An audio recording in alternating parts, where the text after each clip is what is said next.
আমার তোমার মার্কা বদনা মার্কা, আমার তোমার মার্কা, বদনা মার্কা। আসসালামু আলাইকুম প্রিয় দর্শক, আপনারা অবশ্যই জানেন আমি আমাদের মায়ের দোঘাটি থেকে নমিনেশন নিয়েছি পটিয়া 30 সেশন থেকে বদনা মার্কাতে। আপনারা সবাই ভোট দিবেন। আমরা যদি ভোট নেন তাহলে আপনারা যারা বিবাহিত আছেন, যারা এখনো পর্যন্ত বিয়ে করেন না, আমাদের যুবক ভাইয়েরা, আপনারা অবশ্যই বিয়ের জন্য আমি যত কিছু করা লাগে এগুলো আমার পক্ষ থেকে আমি করে দিব। আপনারা এগুলো নিয়ে কোনো টেনশন করবেন না।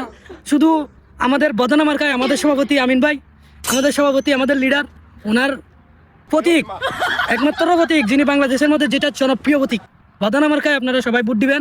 এটা মনে রাখবেন, আমাদের মার্কা হচ্ছে যে বদনা। আপনাদেরকে 2 মাস 1 মাসের ভিতর আমরা বিয়ে করে দেওয়ার জন্য যত কিছু করা লাগে এগুলো আমাদের দলের পক্ষ থেকে, আমাদের মায়ের দোকাটির পক্ষ থেকে করে দেওয়া হবে। আপনারা এগুলো নিয়ে কোনো টেনশন করবেন না। তো আজকের বক্তব্য আমার আরেক জায়গায় যাইতে হবে। আজকের বক্তব্য আমি এখানেই সমাপ্ত করলাম। সবাই ভালো থাকবেন।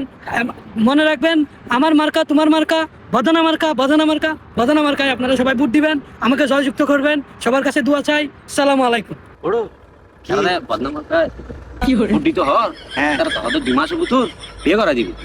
টিয়া পয়সা নাই, বিয়ে করি না পারে। কি হস তুই তার বুড়ো দিলি কি বিয়ে করা দিব না? তোর মনে কি হর? আমি তার টিয়া পয়সা নাই, বুঝলি না? বাটফারে হতা হতা বুঝলি না?